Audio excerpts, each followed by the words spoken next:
오늘은 무너진 자리 그리고 다시 시작하는 은혜라는 제목으로 하나님의 말씀을 함께 나누겠습니다. 어제에 이어서 사무엘하 마지막 24장의 최종 말씀을 함께 나눌 텐데요. 어제 말씀에서 우리는 하나님께서 다윗을 격동케 하셔서 또 인구를 조사하는 죄악을 범하게 내버려 두셨다라는 것을 함께 나눴습니다. 그러면서 하나님은 다윗에게 누가 진정한 왕인지를 깨닫게 하셨고, 근데 하나님은 그 다윗이 죄를 범한 상태로 그냥 사무엘서를 마무리하지 않으시고 다시금 다윗을 죄악 가운데서 돌이키시고 또 재앙을 거두시는 그 하나님의 신실하신 은혜로 이 사무엘서를 마무리하게 되는 것을 보게 됩니다. 그렇다면 하나님께서 이 이스라엘을 그리고 오늘 다윗의 삶을 어떻게 회복하셨는지를 우리가 이제 사무엘서 최종장을 함께 나누시면서 바라기는 여러분들의 삶에도 하나님께서 베푸시는 회복의 은혜가 있기를 이 시간 소망합니다. 하나님께서 다윗의 마음을 격동시키셨어요. 그래서 다윗이 인구조사를 단행했죠. 근데 그 옆에 이 명령을 받은 요압도 이 다윗의 선택이 잘못되었다라고 생각이 들었는지 요압조차도 인구조사하는 것을 만류할 정도였습니다. 그러나 하나님께서 이미 다윗의 마음을 내버려 두셨기 때문에 다윗이 고집스럽게 인구조사를 감행을 하게 됩니다. 그 시간을 봤더니 9개월 20일이 걸렸다라고 해요. 단에서부터 브엘세바까지 그 이스라엘 백성들의 전쟁에 나갈 수 있는, 전투를 할 수 있는 인구를 계수했더니 9개월 20일에 걸쳐서 조사가 진행되어졌고, 그 통계가 조사한 결과가 이스라엘 지파에서 80만 명, 유다 지파에서 50만 명의 수가 계수되었다라고 이제 성경은 이렇게 기록을 하고 있습니다. 그런데 이렇게 인구를 조사를 했잖아요, 다윗의 명령에 의해서. 근데 인구 조사가 딱 끝나자마자 다윗의 태도가 갑자기 바뀌게 되었다라는 것을 우리는 성경 말씀을 통해서 보게 되거든요. 우리가 오늘 읽지는 않았지만 사무엘하 24장 10절을 보시면 이 다윗의 태도가 급격히 변하게 되었다라는 것을 우리가 보게 됩니다. 우리 10절 말씀 함께 읽어보도록 하겠습니다. 시작. 다윗이 백성을 조사한 후에 그의 마음에 자책하고 다윗이 여호와께 아뢰되 내가 이 일을 행함으로 큰 죄를 범하였나이다. 여호와여 이제 간구하옵나니 종의 죄를 사하여 주옵소서. 내가 심히 미련하게 행하였나이다 하니라. 아멘. 이 10절을 보니까요, 인구조사가 끝난 뒤에 다윗이 자신의 죄를 깨달았다라고 이야기를 합니다. 하나님이 아니라 스스로 자신을 의지하려고 했던 이 교만한 모습이 하나님 보시기에 잘못되었다라는 것을 고백하고 있는 것이죠. 근데 여기서 중요한 것이 무엇이냐면 죄를 깨닫게 하시는 분은 하나님이시거든요. 근데 하나님께서 다윗에게 죄를 깨닫게 하셨을 때에 다윗의 반응에 여러분 우리는 주목을 하실 수 있어야 합니다. 다윗은요, 하나님께서 자신의 죄를 깨닫게 하시자마자 어떻게 반응했냐 봤더니 지체하지 않고 하나님께 자신의 죄를 고백하는 모습을 우리가 오늘 본문 10절을 통해서 고백하게 됩니다. 이 모습을 보면서 왜 하나님께서 다윗을 향해서 왜 내 마음에 합한 자였다라고 고백하고 여길 수 있었는지를 이 본문 말씀을 통해서도 깨닫게 되거든요. 여러분, 누구나 우리는 죄에 노출된 채 살아갑니다. 우리 안에 그런 죄성이 여전히 남아있기 때문이죠. 그러나 중요한 것은 이 죄를 지었을 때 하나님께서 분명히 깨닫게 하실 때가 있거든요. 내가 하나님과 멀어지고 있을 때 하나님께서는 우리의 삶에 분명히 역사하셔서 우리가 잘못된 길로 하나님과 멀어지고 있다라는 신호를, 사인을 주실 때가 있다라는 거예요. 그러니까 우리가 중요한 것은 깨닫게 하셨을 때, 하나님께서 신호를 주셨을 때 얼마나 빨리 돌이키느냐가 우리의 신앙생활에 있어서 가장 중요한 포인트가 여러분 되는 것입니다. 자신의 잘못을 인정하지 못하고 돌아서지 않는다면요, 그저 하나님께로 돌아오는 길이 더 험하고 멀어질 뿐입니다. 그러니까 하나님께서 사인을 주셨을 때 잘못된 길로 가고 있어라고 말씀하셨을 때 우리는 오늘 다윗과 같이요, 즉각적으로 믿음으로 반응하셔서 우리의 잘못된 걸음을 하나님께로 돌릴 수 있는 그 믿음의 걸음이 우리 가운데 고백이 되어져야 합니다. 지적하실 때 돌이킬 수 있어야 되거든요. 그러니까 여러분, 우리가 죄를 짓고 그냥 하나님의 음성을 거부한 채 사인을 무시한 채 걸어가고 계시다면 우리가 전심으로 주님 앞에 회개하면서 주님께 다시 돌이킬 수 있는 은혜가 있기를 주님의 이름으로 축복합니다.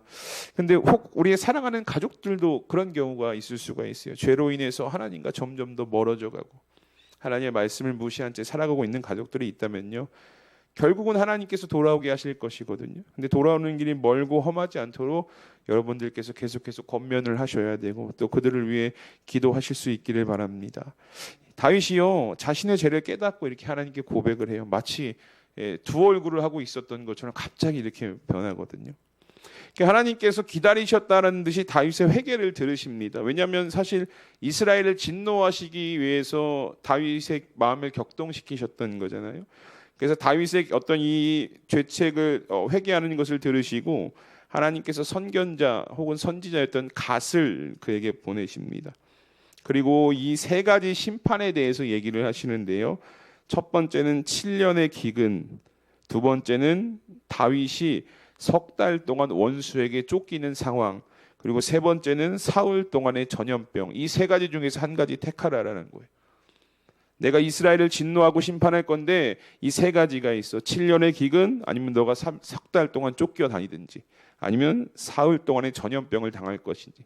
이 세 가지 마치 보따리를 이렇게 가져오셔서 하나를 선택하라라고 지금 말씀하고 있는 거예요. 저도 말씀을 준비하면서 고민해 봤거든요. 제가 만약에 다윗의 입장이면 무엇을 선택해야 할까? 근데 무엇 하나 선택하기가 쉽지는 않습니다. 왜냐하면 첫 번째 7년의 기근은요, 시간이 너무 길어요.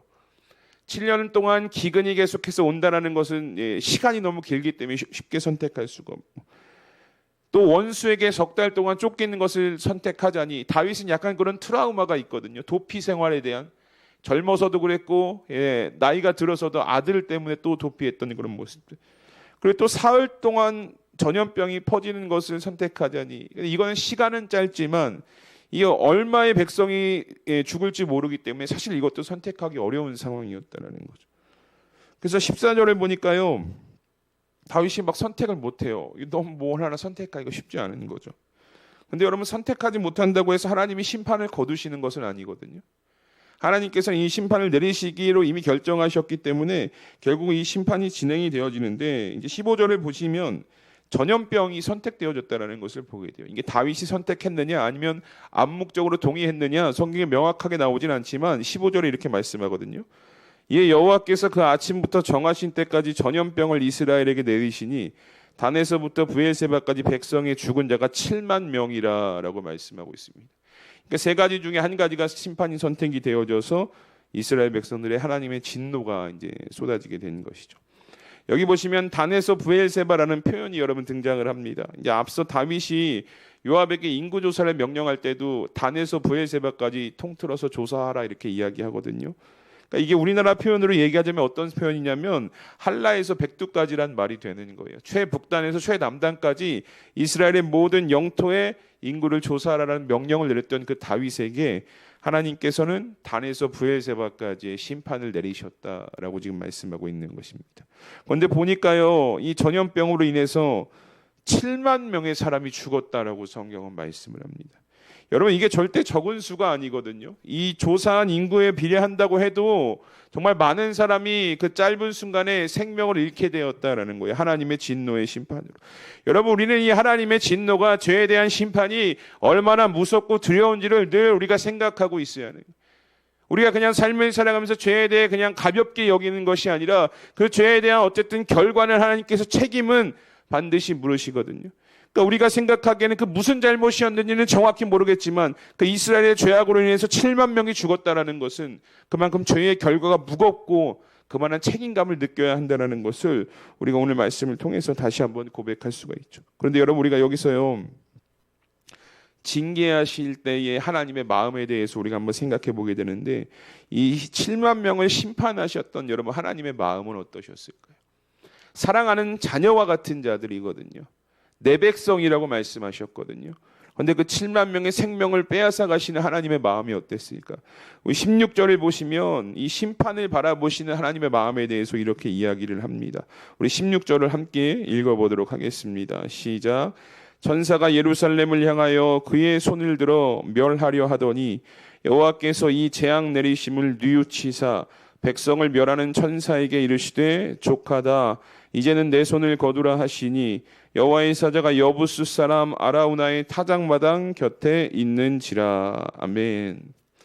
이 16절을 보니까요, 이 심판하실 때 그 모습을 보시면서 표현되어지는 하나님의 마음이 하나가 있어요. 바로 무엇이냐? 여호와께서 이 재앙 내리심을 뉘우치셨다라고 말씀해요. 이게 원어로 보면 어떤 표현들로 사용되어질 수 있냐면 슬퍼하셨다, 마음을 바꾸셨다, 위로하다, 후회하다, 한탄하다 이런 표현으로 사용이 되어지거든요. 그러니까 오늘 본문에서도 적용하자면 하나님께서 그 백성들의 심판받는 모습을 보고 마음이 아파하셨다라는 거예요. 그래서 마음을 돌이켜서 심판을 멈추시는 뜻으로 이 뉘우치다라는 용어가 사용이 되어졌는데, 여러분 이것은요 그냥 어떤 단순한 감정적인 후회를 이야기하고 있는 것이 아니라 하나님께 있는 성품 중에 하나인 그 자비하심, 긍휼하심에 기초한 행동이다라는 것을 우리가 말씀을 통해 기억할 수 있게 되거든요. 그러니까 하나님은요 죄악으로 인해서 우리가 심판받아야 될 때 진노하시는 분이시긴 하지만 그것을 보시고 마음 아파하시고 괴로워하시는 분이라는 거예요. 여러분 자녀가 고통받고 있는데 기뻐할 부모가 어디 있습니까? 자녀가 힘들어하고 아파하고 고난 중에 있는데 기뻐할 부모가 어디 있냐라는 거예요. 하나님도 이런 마음으로 7만 명이 죽어가는 상황 가운데 그들을 바라보고 계셨다는 거예요. 마음을 아파하시고 괴로워하시면서 결국은 그 마음을 돌이키시는 자비를 베풀어 주셨습니다. 여러분 우리도 인생을 살아가다 보면 죄악으로 인해서 하나님의 징계 가운데 설 때가 있습니다. 때로는 그 징계가 너무나 크고 무거워서 때로는 우리의 입술로 하나님을 원망할 때도 있습니다. 그런데 여러분 우리가 한번 생각해 봐야 할 것이 무엇이냐면 그 징계 가운데 서 있을 때, 하나님의 진노 가운데 서 있을 때 우리가 단 한 번이라도 하나님의 마음을 생각한 적이 있느냐라는 것입니다. 아파하시고 괴로워하시면서까지 우리를 징계하실 수밖에 없었던 그 하나님의 마음을, 여러분 제가 말씀 준비하면서 살아왔던 저의 삶을 돌아보게 됩니다. 많은 징계가 많은 하나님의 징계가 있었겠죠. 그런데 하나님의 징계 속에서 하나님의 마음을 생각했던 적이 있었는가? 삶을 돌아보니까요 전혀 기억이 나질 않는 거예요. 그냥 하나님의 징계가 오고 고난이 오면 그냥 하나님 힘듭니다, 무겁습니다, 이 짐 좀 벗겨, 이런 말은 수없이 고백했거든요 하나님 앞에. 근데 그런 상황 가운데, 징계 가운데 하나님의 마음을 알기 위해 노력했던 적이 있는가라고 스스로에게 질문을 던져보니까 없는 거예요, 기억에. 그러니까 그 징계를 내리시는 하나님의 마음은 이미 나와 상관은 없는 것이고, 그냥 내가 힘들고 어렵고 무거우니까 하나님 이 징계를 빨리 걷어주시옵소서, 이런 고백만 있었다는 거죠. 여러분 하나님이 왜 우리 징계하십니까? 궁극적인 목적은요 다시 돌이키기 위함이에요. 다시 돌아오라. 그래서 히브리서 12장 6절을 보면 징계에 관해서 이렇게 말씀하고 계시거든요. 주께서 그 사랑하시는 자를 징계하시고 그가 받아들이시는 아들마다 채찍질을 하신다라고 말씀하세요. 우리를 징계하신 이유는요 미워서가 아니에요. 너 골탕 먹어봐라, 아우 잘됐다, 이런 마음으로 하나님 징계하시는 것이 아니라 사랑하니까 징계하신다라고 말씀하고 있는 거예요. 여기 앉아 계신 분들이 지금 징계 가운데 놓여 있다면 이 하나님의 마음을 아시는 여러분들이 되시기를 주님의 이름으로 축복합니다. 사랑하시니까 징계하시는 거예요. 더 멀어지면 안 되니까, 더 죄악으로 가면 안 되니까, 저 낭떠러지에 떨어지면 안 되니까 징계하셔서라도 돌이키고 싶으신 것이 하나님의 마음이다라는 거예요. 여러분 우리가요 이 하나님의 마음을 알아서요 빨리 하나님께 돌이킬 수 있는 은혜가 있어야 됩니다. 그런데요 어떻게 하면 돌아갈 수 있을까? 우리가 이 하나님의 마음을 알아서 어떻게 하면 돌아갈 수 있을까? 어떻게 해야 징계 가운데 회복이 주어질까? 오늘 보면 18절과 25절을 보면요 하나님께서 다윗에게 이런 명령을 내리시는 것을 보게 됩니다. 우리 18절 그리고 25절 우리 함께 읽어보도록 하겠습니다. 시작. 이날에 갓이 다윗에게 이르러 그에게 아뢰되 올라가서 여부스 사람 아라우나의 타작마당에서 여호와를 위하여 제단을 쌓으소서 하매. 25절도 읽겠습니다. 그곳에서 여호와를 위하여 제단을 쌓고 번제와 화목제를 드렸더니 이에 여호와께서 그 땅을 위한 기도를 들으심에 이스라엘에게 내리는 재앙이 그쳤더라. 아멘. 다윗의 고백을 들으신 하나님께서요 선지자 갓을 통해서 아라우나인 타작마당으로 가서 제단을 쌓으라라고 이야기해요. 여기는 이스라엘 땅이 아니거든요. 여부스 족속의 땅인데 이 제단을 쌓으라는 말은 무엇이냐? 여러분, 희생제사를 드리라는 거예요. 이 당시 죄사함을 받기 위해서는요, 하나의 절차가 필요했어요. 그냥 하나님 제가 잘못했습니다 해서 끝날 수 있는 것이 아니라 희생제사를 통해서만 하나님께 다시 나아갈 수 있어요. 하나님께서 이 제사를 받아주셔야 우리의 죄가 사해지는 그 과정이 필요했다는 거예요. 그래서 25절에 보니까 어떻습니까? 다윗이 아라우나의 타작마당에서 제단을 쌓고 번제와 화목제로 드렸더니, 제단에서 희생제사를 드리자 그때에 여호와께서 그 땅을 위한 기도를 들으셨고 재앙이 그쳤다라고 성경이 말씀을 합니다. 여러분, 죄악에서 하나님께 돌이키는 것은요, 하나님 잘못했습니다로 끝나는 것이 아닙니다. 이 다윗 시대에는요, 이 희생제사의 절차를 거쳤어야 돼요. 거룩한 제물을 드려야 됐고요, 이 제물에 나의 죄를 전가해서 이 제물을 태워서 올려드려야 그 죄가 사해졌다는 겁니다. 그런데 여러분, 너무나 감사한 것은 오늘 우리는 죄악에서 다시금 하나님께 돌아가기 위해서는요, 이런 희생제사의 절차를 이렇게 드리지 않아도 되는 은혜를 누리고 있다는 사실입니다. 왜냐하면 히브리서 10장 10절에 이렇게 말씀하고 있거든요. 이 뜻을 따라 예수 그리스도의 몸을 단번에 드리심으로 말미암아 우리가 거룩함을 얻었노라라고 말씀합니다. 예수 그리스도께서 자신의 몸을 희생제물로 드리셨다는 거예요. 단번에 완벽한 희생제물이 되셨다는 것입니다. 그래서 우리는 구약시대처럼요, 더 이상 우리가 죄를 회개하기 위해선, 어떤 회복을 하기 위해선 제물을 잡고 제단을 쌓고 이렇게 하지 않아도 그저 예수님을 믿는 믿음 안에서 우리가 회개하고 고백하고 전심으로 하나님께 나아간다면 하나님께서 우리의 마음을 돌이키시는, 우리의 삶을 회복하시는 은혜를 우리가 누릴 수 있게 되었다라는 것입니다. 이 얼마나 감사한 은혜입니까? 회개 이후에, 그런데 여러분, 우리가 그냥 예수님의 믿음으로 회개했어 이렇게 끝나면 또 안 돼요. 우리가 회개 이후에는요, 삶을 돌이키는 믿음의 결단이 동반이 돼야 됩니다. 그래야 죄악에서 멀어지고 다시 우리의 삶이 하나님께로 가까이 나아가는 것이지, 예수님이 믿는 믿음 안에서 회개했다고 하지만 여전히 하나님께 돌이킴이 없다면 그것은 또 다른 죄악의 모습을 짓고 있다는 것이죠. 예수님을 믿는 믿음 안에서 성령의 인도하심을 따라 살아가는 삶으로 나아가야 이것이 진정한 회개에, 우리의 가운데 회복이 일어나는 놀라운 역사라는 것입니다. 이 과정이 있어야 우리 삶의 회복이 있는 거예요.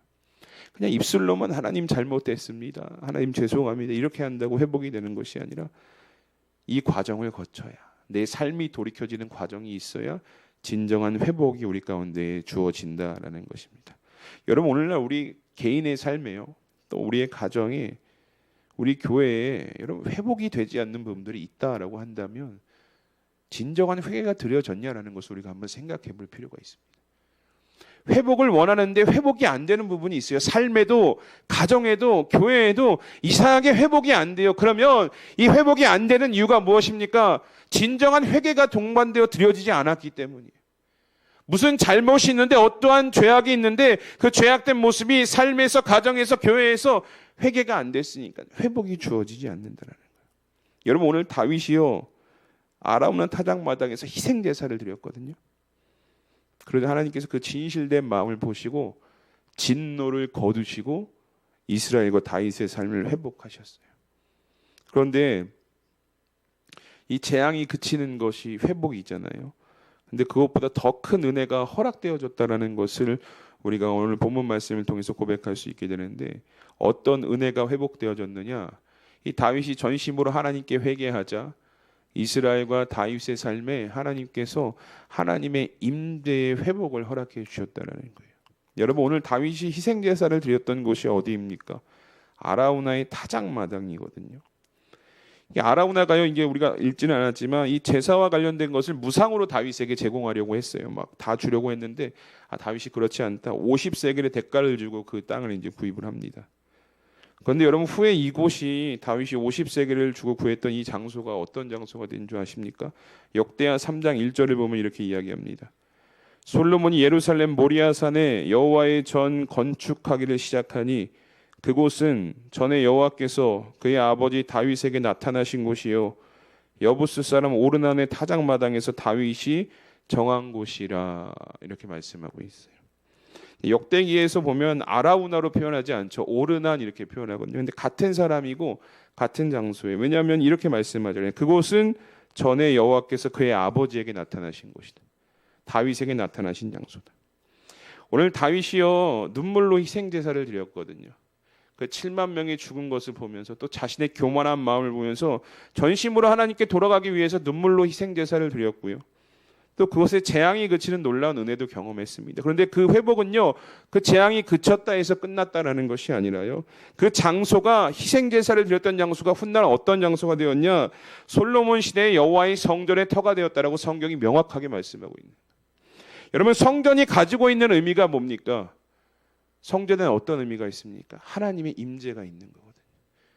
여러분 우리가 진정한 회복은요 어떤 내 삶의 고난이 그치고 내 삶의 재앙이 그치고 이것도 회복이지만 우리가 회개함으로 얻을 수 있는 진정한 회복은 무엇이냐면 우리 안에 다시금 하나님의 임재를 누릴 수 있는 은혜가 회복되어지는 것입니다. 우리 안에 하나님께서 그 중단하셨던 그 하나님의 임재가 흘러가는 것이 우리 안에 진정한 회복이다라는 거예요. 다윗이 희생제사를 드렸던 그 장소가 여호와의 성전, 하나님의 임재라 불리는 여호와의 성전의 터가 되었던 것처럼 우리가 정말 하나님께 전심으로 회개하고 우리가 무릎 꿇고 나아간다면 우리의 삶에 하나님께서 고난도 그쳐주시지만 하나님의 임재를 충만케 하시는 그 은혜를 허락해 주신다는 것을 오늘 말씀을 통해서 우리가 깨닫게 됩니다. 사랑하는 성도 여러분, 우리의 삶에도 예수 그리스도를 믿는 믿음 안에서 우리의 죄악됨을 매일같이 회개해야 하는 이유가 여기에 있는 것입니다. 물론 회개할 때요 삶에 무너진 부분을 하나님께서 회복시켜 주셔요. 관계도 회복시켜 주시고 고난도 그쳐 주시고 고통도 끊어 주십니다. 이런 회복도 중요하죠. 그런데 성도의 삶에서 회개를 통해 누릴 수 있는 가장 큰 축복은 무엇이냐면 내가 눈물로 회개하고 마음으로 회개했던 그 장소와 그 마음에 다시금 하나님의 임재를 누릴 수 있는 은혜를 허락해 주신다라는 거예요. 내가 회개하지 않으면 하나님과의 관계가 끊기거든요. 죄악에 쌓였기 때문에. 그런데 전심으로 회개할 때 끊어졌던 그 나의 마음에 우리의 삶의 자리에 하나님의 임재를 다시금 회복해 주신다라는 것을 오늘 말씀이 우리에게 이야기하고 있습니다. 여러분 회개는 이런 은혜가 있는 것입니다. 다시금 하나님의 임재를 누릴 수 있는 회복. 그런데 왜 회개를 게을리하려고 하십니까? 하나님 앞에 인정해야 회복이 시작되는 거예요. 잘못했습니다. 여러분 바라기는요 우리의 죄성이 드러나지 않으면 좋겠지만 다윗과 같이 드러날 때가 있거든요. 또 회복을 가로막고 있는 우리의 죄악된 모습들도 있을 것입니다. 근데 그거요 그냥 내버려 두지 않으셨으면 좋겠어요. 잘못한 거는 하나님께 가지고 나아가서 잘못했습니다. 개인의 삶에 잘못한 부분이, 가정에서 잘못된 부분이, 교회 안에서 잘못된 부분이 있다면 하나님 앞에 가지고 나가서 그냥 내버려 두지 마시고 예수 그리스도를 믿는 믿음 안에서 여러분 회개하시고 회개를 통해서 하나님께서 우리의 삶의 가정에 교회에 회복하시는 그 진정한 회복의 은혜를 누리실 수 있는 우리 성도님들의 삶이 되시기를 이 시간 주님의 이름으로 축복합니다. 우리 이 시간 말씀을 기억하면서 함께 기도하기 원합니다. 여러분 죄를 자복하며 회개할 때 그 진정한 회복이 우리의 삶에 이루어집니다. 죄가 우리 안에서 해결되지 못하면 여전히 우리는 하나님의 임재도 또 베푸시는 은혜도 누릴 수가 없습니다. 그래서 우리는 매일의 삶 속에서 우리의 죄를 돌아보며 하나님께 회개하는 것을 쉬지 않아야 합니다. 우리가 이 시간 함께 기도하기 원하는 것은 하나님, 오늘 비록 다윗이 교만의 죄를 지었지만 하나님께서 깨닫게 하셨을 때 바로 하나님께 회개하는 모습을 우리가 이 시간 기억하기를 소망합니다. 그리고 성도로 살아가는 우리의 삶에도 하나님께서 죄를 지적하실 때마다 귀찮아하고 간섭이라 여기지 않게 하시고 나를 사랑하시는 하나님의 마음으로 알고 믿음을 가지고 회개의 자리로 나아갈 수 있도록 우리를 인도하여 주시옵소서.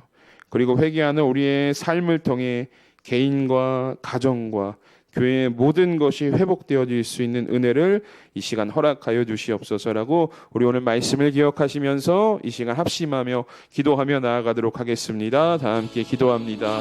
하나님 감사합니다. 오늘 사무엘하 마지막 말씀을 함께 나누면서 하나님께서는 이스라엘